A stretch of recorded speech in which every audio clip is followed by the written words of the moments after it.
Botafogo. E a primeira pergunta que eu gostaria de te fazer, agradecendo muito a sua presença mais uma vez, é a seguinte.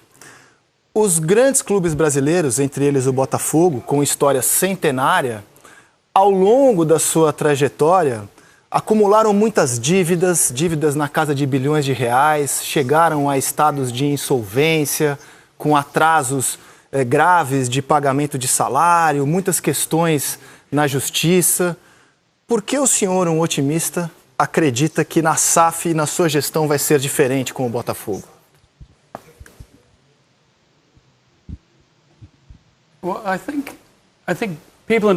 Eu acho que as pessoas no Brasil e no governo decidiram se abrir para o mundo, do meu mundo. Essas dívidas parecem muito grandes na escala da economia brasileira, receitas que a gente vê na televisão e tudo. As dívidas vão se tornando intimidadoras e fazem pressão. Mas o Brasil agora tomou a decisão de se abrir ao mundo e você começa a comparar essas dívidas a oportunidades e equipes do tamanho do Brasileiro, do Cruzeiro e do Botafogo. Não foi eu que inventei, né? O governo, aqueles que mandam no esporte tomaram essa decisão de abertura. Então, há oportunidade global de realmente clubes muito grandes que podem ser respeitados no mundo. É exatamente isso. Isso é a minha oportunidade de entrar em algo muito forte de uma maneira acessível. PC? Senhor João, boa tarde. Marcou muito nessa sua chegada ao Botafogo. Logo após a vitória sobre o Fortaleza, no Newton Santos, o senhor entrou em campo com a bandeira e ficou, inclusive, emocionado. Esses primeiros meses administrando o Botafogo, o que mais o senhor tem visto de forma favorável e olha dizendo assim, valeu a pena porque o Botafogo está me possibilitando eu viver determinadas experiências que talvez eu não tenha vivido nem no Crystal Palace, por exemplo?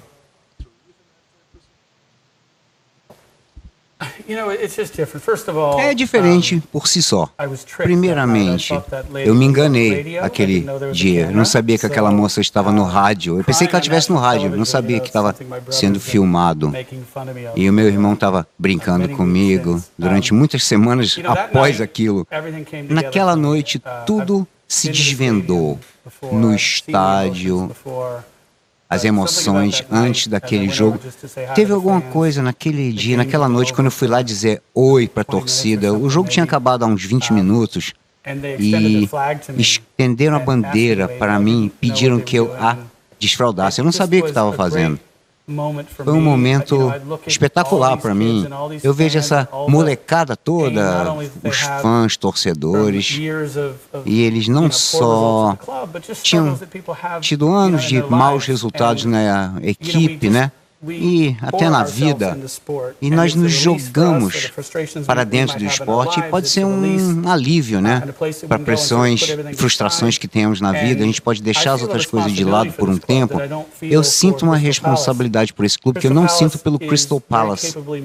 O Crystal Palace tem um presidente muito capaz no Steve Parish e ele me disse o que é ser rebaixado todo ano, de sonhar com a ascensão e ter o medo de ser rebaixado. Eu não percebi isso bem até ver que isso era minha responsabilidade no Botafogo. Seja lá por que razão, isso me veio como uma oportunidade. Eu vi como uma época de transformação do Brasil, com a nova liga, com o convite de capital estrangeiro, capital saudável, de gente que quer entrar e participar.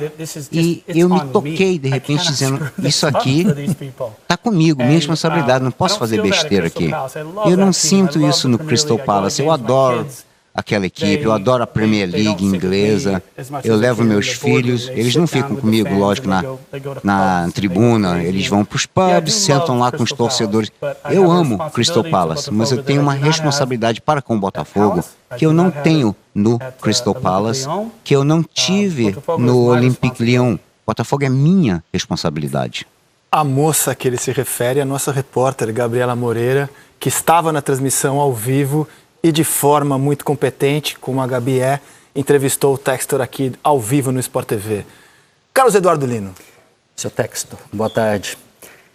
Eu tenho a sensação de que o senhor identificou esse ambiente diferente dentro de estádio de futebol, mas também já deve ter percebido que há um ambiente bem diferente também nos negócios no Brasil, na forma como clubes se relacionam com a entidade maior, com a CBF, na necessidade que vocês têm de se organizar como liga, como clubes.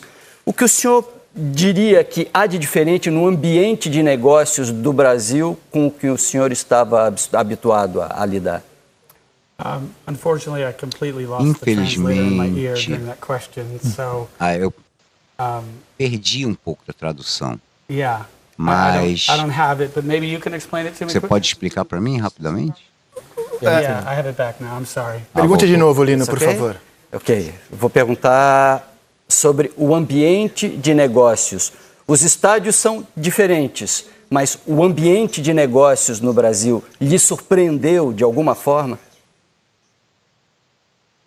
Não, eu já, eu faço transações comerciais no mundo todo.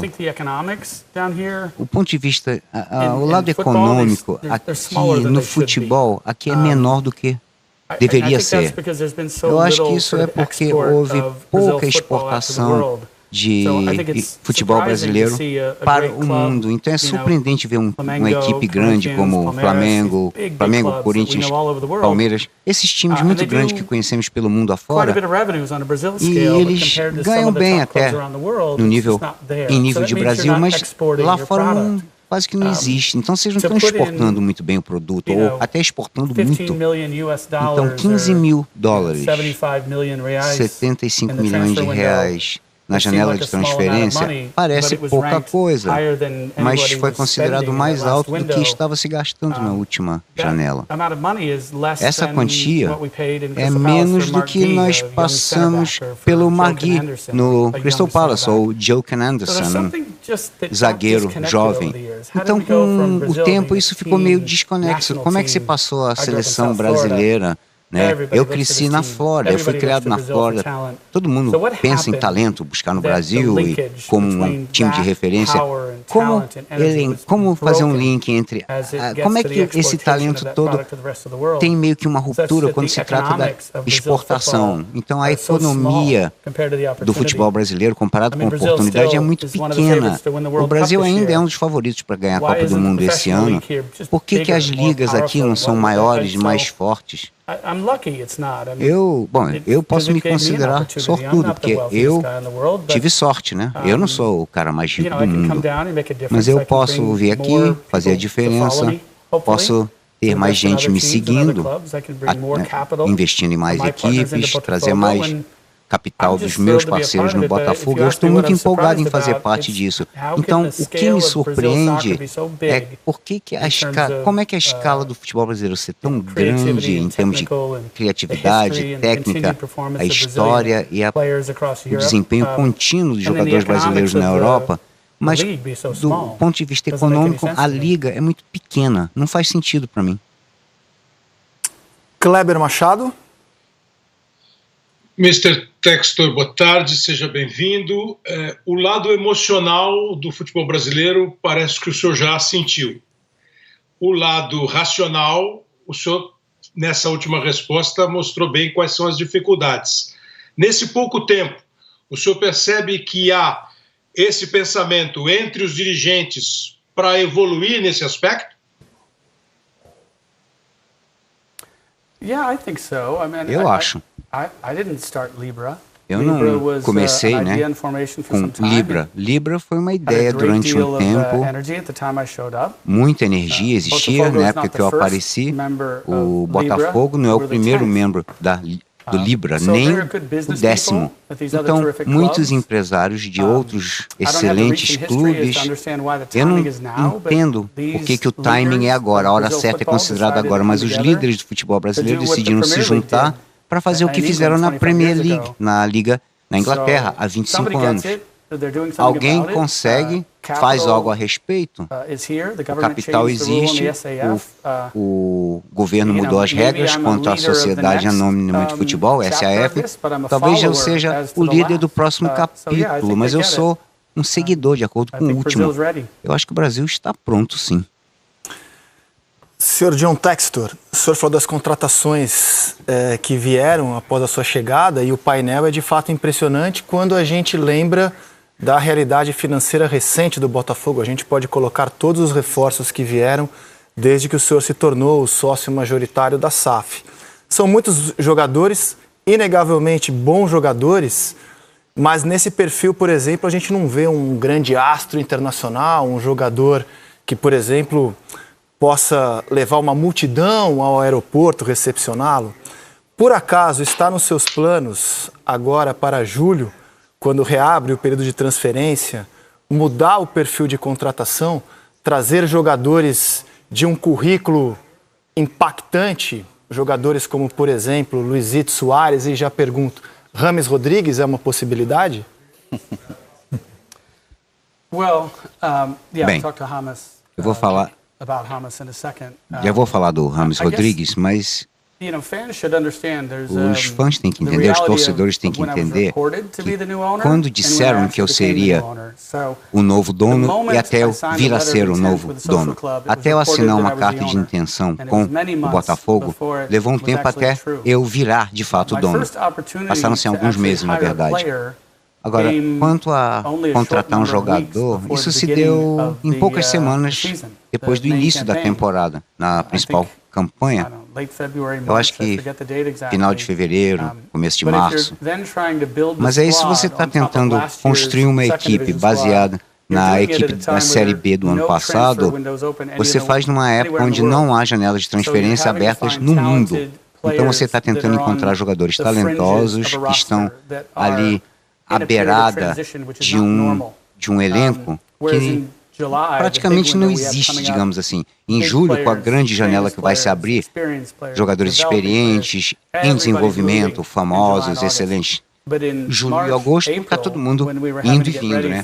Mas quando a gente estava tentando se preparar para a temporada abrindo em 15 de abril, não havia jogadores. Luiz Castro, Mazuco também se envolveu, o Luiz Castro se envolveu. Eu acho que nós fizemos um bom trabalho na identificação de jogadores em transição, jovens promessas que poderiam estar perto de um padrão de Série A. Estávamos fazendo isso em março, abril. Você não vai pegar um nome grande, alguém que vá sacudir o aeroporto. Em julho e agosto pode ser. Então, respondendo a sua pergunta, sim, a história do Cavani foi verdade. O James Rodrigues, nossos filhos cresceram quase bilíngues, né? Falando com dialeto colombiano, gostavam muito do futebol de lá e gostavam muito do James Rodrigues. Seria possível trazê-lo? Não sei. Ele colocou na mesa que ele estava buscando um desafio. Mas olha o que está acontecendo no Brasil, né? Por que alguém não iria querer vir aqui, nesse ponto da história? Então, conversamos com ele, espero poder convencê-lo a juntar-se a nós, mas não se trata de nomes famosos, um nome famoso que joga bola, né? Na maioria das vezes, até que um torcedor veja um grande nome e diga, Sr. Textor, temos que colocá-lo no elenco. Aí chega uma hora, já está velho demais, está lento demais, os filhos dele já têm 17 anos, não quer sair da Alemanha ou não quer sair do colégio, seja lá onde estiverem. Tem um equilíbrio de ir atrás de uma grande estrela que custa caro e que não joga mais, ou então eu vou atrás do próximo grande jogador que tem 24, 29 anos. É isso que buscamos, um equilíbrio, digamos assim. Desculpe, o Cavani ainda é uma possibilidade? Ainda está no radar do Botafogo, já que o senhor confirmou que foi atrás dele?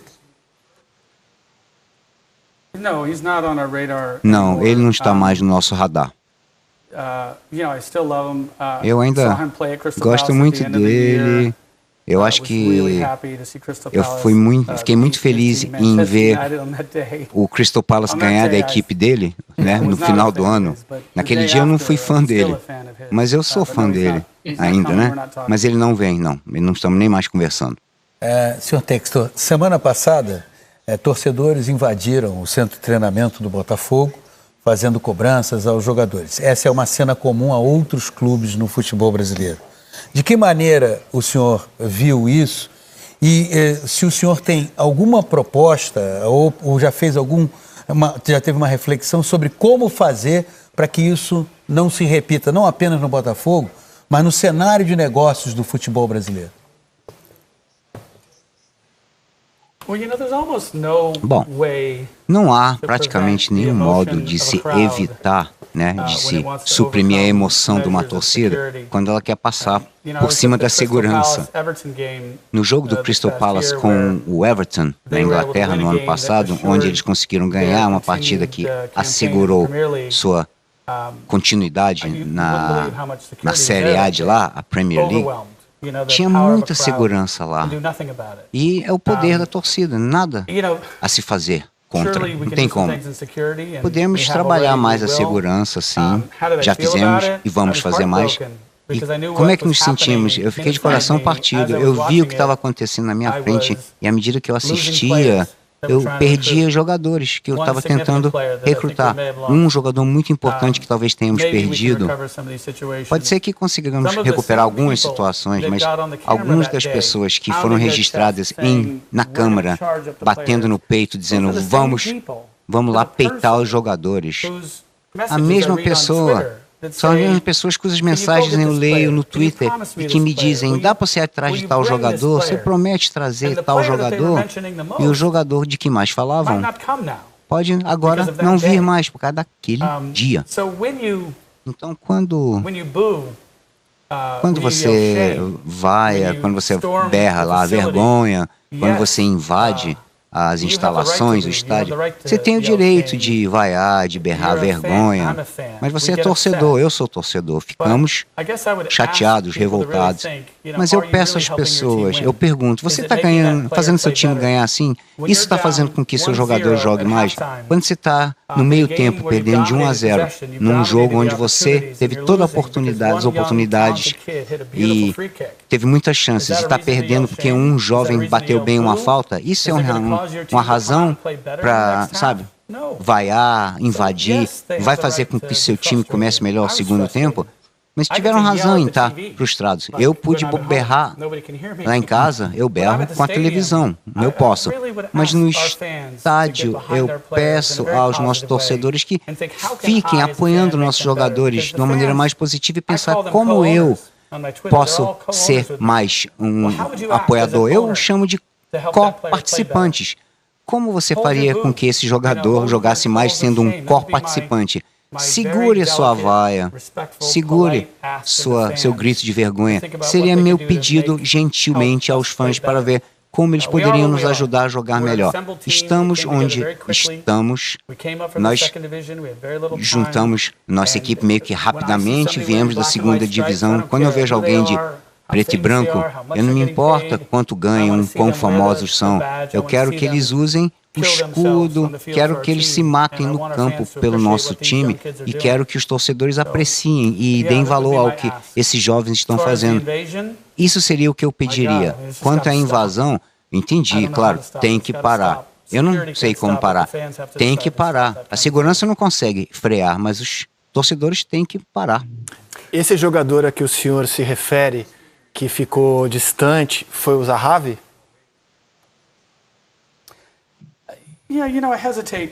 Eu hesito aqui em falar da pessoa, mas as pessoas sabem de quem eu estou falando, eu diria. Grande jogador, veterano. Geralmente, jogador veterano traz consigo mulher, filhos, família. Ele não está obrigado a vir. Já é público que ele gosta do nosso projeto, está gostando do momento, não só do Botafogo, mas do Brasil. Ele tem interesse, mas também já foi divulgado publicamente que houve questões de segurança, aconteceram com a família dele, outros clubes, isso já aconteceu com vários atletas. Eu não quero focar no Zahavi, porque está afetando toda a conversa que eu tenho agora. Toda a conversa que eu tenho agora com jogadores na Europa, aquela invasão foi transmitida de modo mais amplo do que aqui. É uma reflexão do que está acontecendo no Brasil. É uma péssima reflexão nesse momento. Mas, ao mesmo tempo, quando eu estava ali, vergonhosamente as lágrimas, mas do lado positivo foi assim demais, foi demais. Eu nunca vi isso no mundo do futebol, o que eu vi lá. No Crystal Palace disseram pra gente: John, nós temos grandes torcedores também. Como é que você pode dizer que são melhores torcedores ou a emoção é maior no Brasil? Mas, sabe, o grupo chamado Honesdale Fanatics, que organizam a torcida lá do Crystal Palace e tal, imagina aquele canto de fãs cantando, os fãs ávidos. Imagina isso se replicando por todo o estádio. E é isso que acontece no Brasil. É por isso que aquele dia foi avassalador para mim. E é isso que temos que mostrar.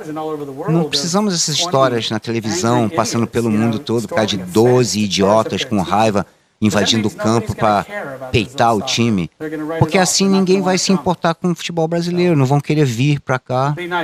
Então, se aprendemos com aquele pequeno momento, vamos tentar tirar o de positivo, né? Pegar o positivo. Esse é o meu trabalho. Lino? O senhor acaba de vir da CBF, onde foi conversar, até onde sabemos, sobre arbitragem. A arbitragem brasileira lhe preocupa?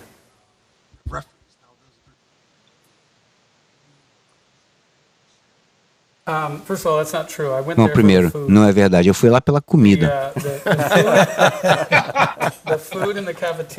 A comida na lanchonete da CBF, eu nunca vi nada igual no Brasil. Recomendo que todos passem lá.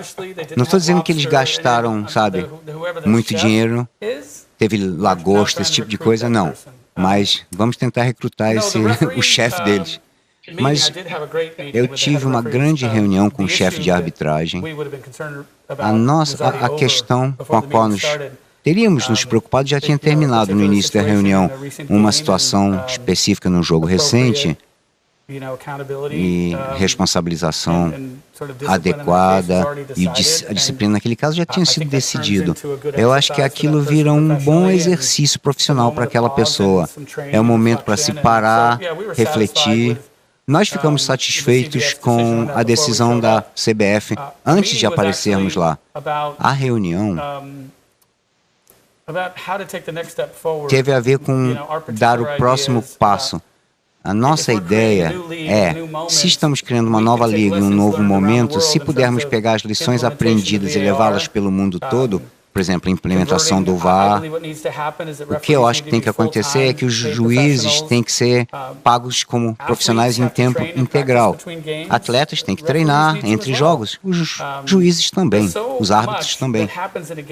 Tem tanta coisa que acontece num jogo que acontece pela primeira vez. Um juiz pode olhar para uma situação, a posição dos jogadores, do corpo deles, da bola, seja da mão até a cabeça ou da cabeça até o gramado, coisas podem ser vistas pela primeira vez por causa da variabilidade do futebol. Muita coisa pode ser vista pela primeira vez. Então, ver entre os jogos como os juízes estão interpretando e executando, esse treinamento e essa prática é o que deve acontecer entre jogos. No Brasil não acontece isso porque os juízes têm outro emprego e têm que se preparar para o grande jogo com algumas horas de preparo. Eles deviam ser contratados em tempo integral, serem bem pagos, deveriam ver filmes para melhorar entre jogos. Então tivemos uma boa conversa sobre a arbitragem no Brasil. E é isso que eu acho legal do Brasil. Podemos limpar a mesa e começar do zero. Eu sou o cara novo, aprendendo muito sobre o Brasil. Eu posso dizer para vocês que os líderes desses outros grandes clubes, eu acho que o torcedor brasileiro tem que estar bem feliz. O futebol brasileiro tem muita gente inteligente por trás.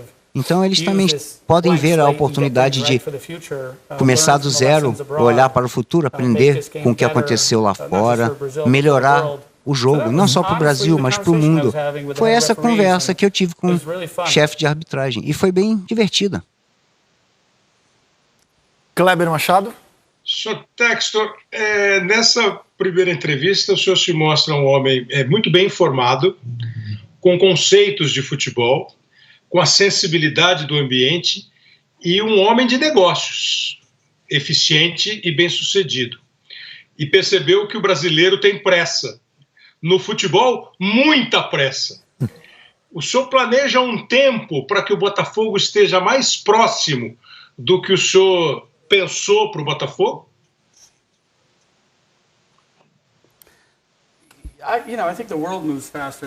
Bom, o mundo está se movendo mais rapidamente hoje em dia. Faz 25, 30 anos desde que a Premier League foi criada na Inglaterra. Algumas coisas eles acabaram descobrindo que estavam fazendo errado, que estava mal planejado. Um exemplo, somente agora, depois de tantos anos, as receitas internacionais dos contratos para televisão e da Premier League, eu acho que em 2 anos vão ser iguais e vão passar as receitas domésticas. Levou 25 anos ou mais até isso se ajustar e acontecer. O tempo agora é outro. Vamos ver isso aqui e vai acontecer com muito mais rapidez. A tecnologia norteando a televisão faz com que o nosso consumo de conteúdo mude, como nos apoiamos e dependemos do esporte mais do que anos atrás, porque o conteúdo esportivo é tão ubíquo e muito acessível. Eu espero, portanto, que nós passemos de zero, receita internacional zero, em contratos de transmissão, até um momento onde a receita internacional passe a receita doméstica. E eu acho que isso vai acontecer dentro de 5 a 7 anos. Levou 25 anos no caso da Premier League, né? Então, eu não sou uma pessoa normalmente muito paciente, mas eu não acho que eu tenho que ser paciente. Essa geração jovem, o consumo de conteúdo deles, as ferramentas que eles têm para consumir os conteúdos, tudo está muito acelerado. Então, o que nós precisamos fazer é falar um pouco menos sobre quanto vamos ganhar do investidor nas transmissões e como vai ser dividido entre os times e as equipes. A conversa tem que ser sobre estabelecer a liga e a sua governança corretamente. Nós fomos bem ousados na criação de Libra, mas a CBF, que mantém, rege o jogo nacional, a participação deles também, claro, é muito importante. Eu gostaria que falassem menos sobre o dinheiro com televisão e sim a governança, as regras, qualidade de produção, como vamos projetar o jogo para o mundo, qual vai ser a qualidade do jogo que vamos mudar o mundo. Essa deveria ser a conversa agora, e não como vamos dividir a fatia de pizza, digamos assim. Eu acho que dentro de 5 a 7 anos vai chegar e ultrapassar as receitas domésticas. Eu tenho sorte de ser parte disso, me sinto sortudo com isso. Queria repassar agora uma pergunta do torcedor do Botafogo. Eu anunciei a sua vinda no Twitter e pedi perguntas de torcedores. E, para minha surpresa, muita gente querendo saber de estrutura, entendendo como estrutura pode ganhar campeonatos, ganhar jogos. Então, muitos torcedores do Botafogo querendo saber de centro de treinamento, quando o senhor pretende, em que momento, fazer um centro de treinamentos para o Botafogo que seja um local de excelência, e também sobre o estádio Newton Santos. Se o senhor está satisfeito com ele, o Botafogo tem uma concessão até 2051, se o senhor tem algum plano ali para o estádio ou até mesmo uma outra arena no futuro para o Botafogo. Bom, começando com a primeira pergunta, eu pessoalmente, eu passo a maior parte do meu tempo vendo jogos juvenis, júnior. Eu tenho uma escolinha na Flórida. Antes de entrar no negócio de futebol e adquirir o Crystal Palace, eu assistia 200 a 250 jogos por ano. Do ponto de vista tecnológico, né? Enquanto eu podia trabalhar com o lado tecnológico e viajar e ajudar esses jovens a se tornarem estudantes universitários, eu fui me interessando com juventude e seu desenvolvimento. Eu tenho orgulho de ter os ajudado a avançar. Tinha uma época que eu estava convencendo as crianças a não serem profissionais. Não temos uma liga profissional muito desenvolvida nos Estados Unidos. Eu sinto dizer isso, mas a MLS, a Liga de Futebol nos Estados Unidos, está longe de qualquer outra liga. Então, falando isso para o Botafogo, Crystal Palace, sul de Londres, uma equipe inicialmente pequena, e fizemos as instalações lá de treinamento, eles foram subindo, o seu time sub-18 conseguiu atingir altos patamares do nível de Chelsea e Arsenal. Então, no sul de Londres, o fato dos jovens não ter onde treinar e se desenvolver, no sul de Londres, o restaurante do Crystal Palace é um dos melhores que tem. Porque nutrição, as crianças lá adoram comer lá e podem ter boa nutrição, né? Os fãs não querem ouvir falar disso todo dia. Acabamos de perder 4 jogos ou 2 jogos seguidos, e tem o jogo da semana que vem, mas nós temos que colocar energia na escolinha, porque queremos permanecer na primeira divisão e construir em cima disso e que façamos uma academia online nos próximos anos, faça com que cada criança e pai e mãe daquela criança confie essa criança a nós, à medida que eles se desenvolvem. E aí teremos uma equipe digna de campeonato que seja sustentável, que não vai depender tanto daquele novo jogador que assinamos o contrato. Crystal Palace temos Chezron Rakzaki, Mitchell, o Zaha, são todos jogadores da equipe principal que vieram da academia, da escolinha. No Olympique Lyonnais, 49% do seu elenco veio da sua escolinha, ou sua academia. Então, se conseguirmos encontrar 11 jogadores, desenvolver 11 jogadores melhores do que os 11 jogadores que um time mais rico consegue comprar, teremos um modelo sustentável pelos próximos anos. Então, para mim, tem a ver com a base. Quanto ao estádio, qualquer estádio construído com uma pista olímpica em volta dele não é um estádio de futebol. O Crystal Palace, eu tive que ficar voltando a esse exemplo. É um grande exemplo no caso lá.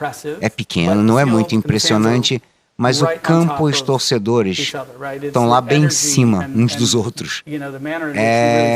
A energia, é a maneira de se sentir conectado com a plateia, ajuda os jogadores, ajuda a experiência de entretenimento para os torcedores, e é disso que precisamos para o Botafogo.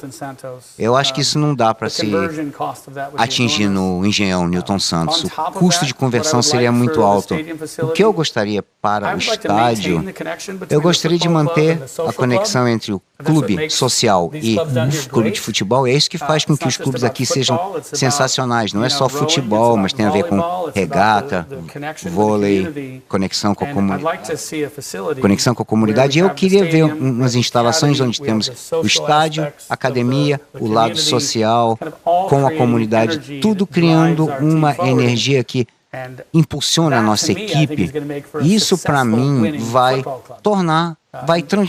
criar uma equipe muito bem sucedida. Eu acho que com o Engenhão Newton Santos não dá para fazer isso. É minha principal meta, eu diria. Nós temos tempo de mais uma pergunta, certo, produção? Eu queria fazer uma última pergunta em nome do programa. Você citou o Crystal Palace, o Lyon, sua mais recente aquisição. Quero saber se está no radar mais algum clube pelo mundo, na América do Sul, pelo mundo, e se eles vão funcionar como uma multinacional ou se cada clube terá sua vida própria e será totalmente independente dentro dessa rede de clubes que o senhor está arrebatando. Obrigado pela pergunta. Algumas pessoas pensam que isso é uma estratégia comercial, comprar clube um atrás do outro. Essa coisa multiclube que está acontecendo pelo mundo, eu não gosto muito dessa tendência. A nossa abordagem é adquirir clubes, comprar clubes.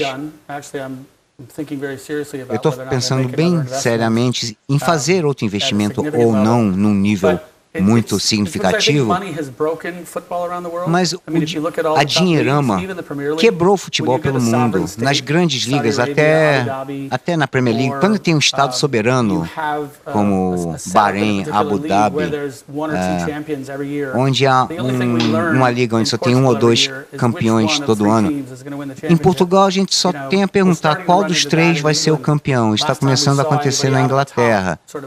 Toda vez que alguém que não era dos principais times ganhar a Premier League, a última vez que aconteceu isso foi em 2015 com o Leicester, que foi uma aberração. Então não há limites quanto ao que se pode gastar. Eu gosto da ideia de que ainda se trata de 11 homens ou mulheres, uma bola contra outros 11 ou outras 11. Há bolsões de jogadores, como na América do Sul, Estados Unidos, que ninguém nunca viu. Não tem academia, escolinha. Toda criança na Europa, com 9 anos, já tem um agente lá tentando contratá-las. Mas na América do Sul, é difícil ser visto, descoberto, desenvolvido. E nos Estados Unidos, por causa das regras, é impossível passar dos Estados Unidos para jogar na Europa. Então nós juntamos um grupo de equipes com as leis de seus países que podem se combinar para maximizar o acesso a meninos talentosos, crianças talentosas, a entrar para o futebol. Eu posso pegar um americano e levá-lo para a Bélgica, trazer um europeu para o Brasil, posso pegar um sul-americano, através do Brasil, ajudar o Botafogo a ser vencedor e construir um caminho para um caminho que eles queiram galgar para a França, para a Bélgica, para a Inglaterra. Então, essa coisa de 4, 5 clubes de primeira, clube grande não pode alimentar o outro. Toda comunidade merece um campeonato. Esse campeonato, para que eles ganhem, tudo vai ser feito para conhecer.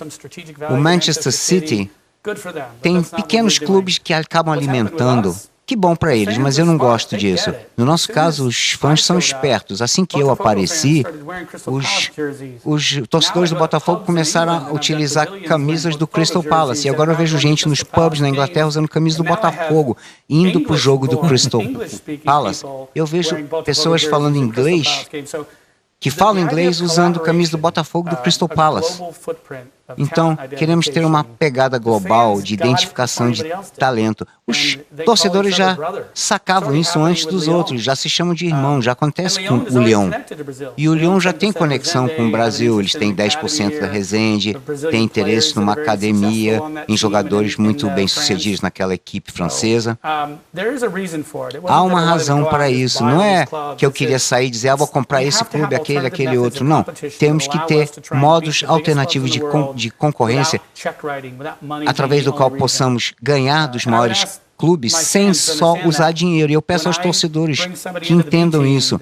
Quando eu trago alguém para a equipe de reserva, ou a equipe B, que você não conhece, eles podem ser o melhor jogador do mundo que você nunca ouviu falar. É assim que queremos trabalhar. É um projeto divertido.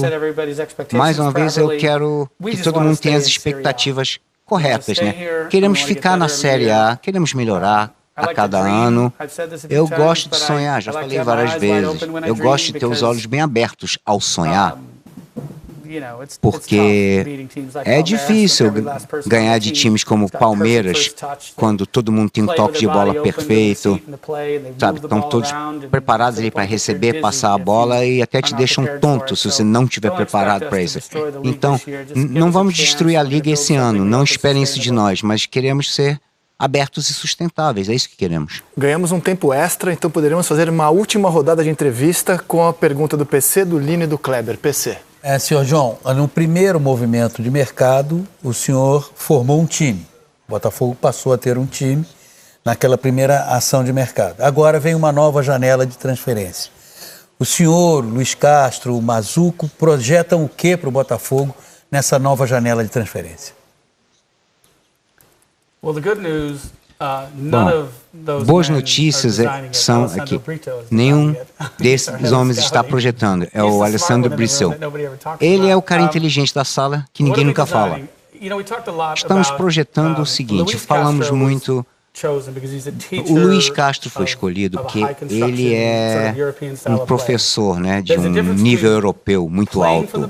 Há a diferença de jogar vindo de trás e construir a partir do fundo, que é o que nós estamos tentando fazer.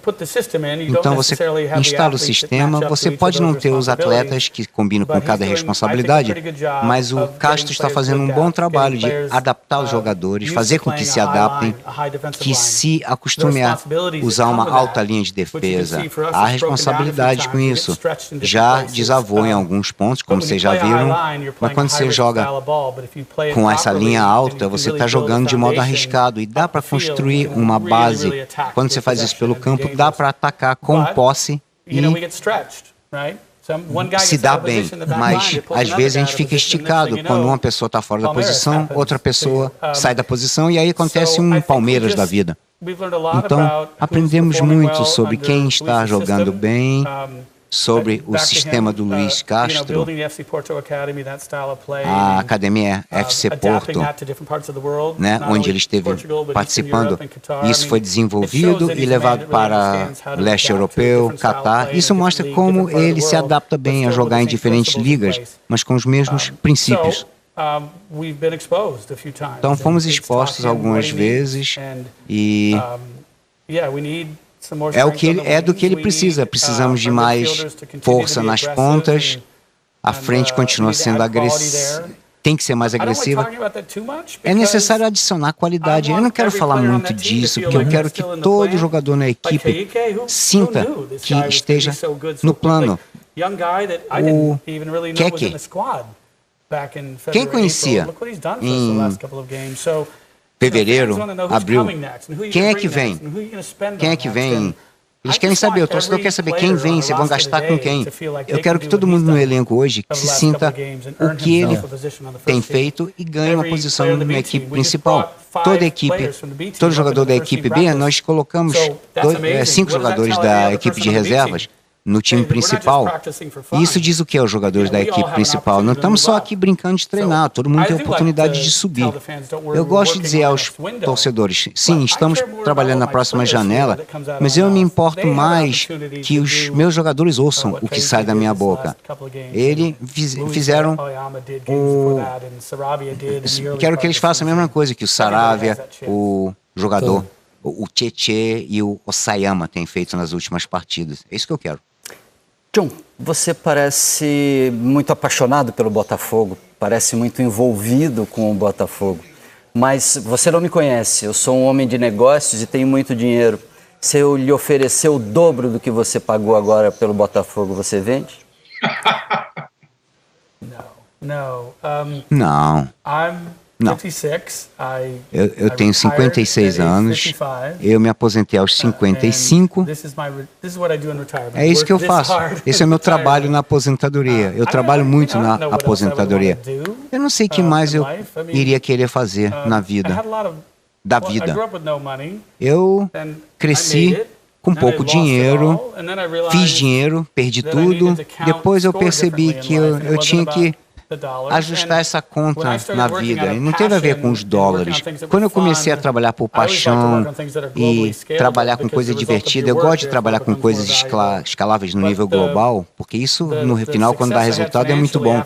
O meu sucesso financeiro, depois do meu grande fracasso financeiro em 2010, esse sucesso foi tão maior do que eu perdi, porque eu trabalhava com coisas que me divertiam, que eu gostava muito, e eu adoro a ideia de saber que eu posso ser parte do futuro de algo. Eu tenho um estagiário, um jovem, no meu escritório lá na Flórida. Ele faz as traduções, né, de português para inglês, nos chamados de Libra. E aí a gente fala, a gente está aqui na mesa para criar uma nova Premier League, sobre a qual o mundo vai estar falando durante décadas, e está acontecendo agora. É um privilégio fazer parte disso. Se alguém me oferecer mais dinheiro para esse clube, Sabe? Por que isso importaria? Eu não estou nem aí. Então eu vou ficar um tempo aqui, espero estar por um tempo aqui. Eu sou o coproprietário da equipe, os outros proprietários são os torcedores e eu gostaria que me mantivessem aqui por um tempo. Bela pergunta, Lino. Kleber? E já que o senhor não vendeu o Botafogo, o senhor deve ter ido ver a história do Botafogo. Eu queria que o senhor me dissesse como é que o senhor entrou em contato com essa história brilhante de tantos craques, de tantos campeões do mundo, que é a história do glorioso Botafogo.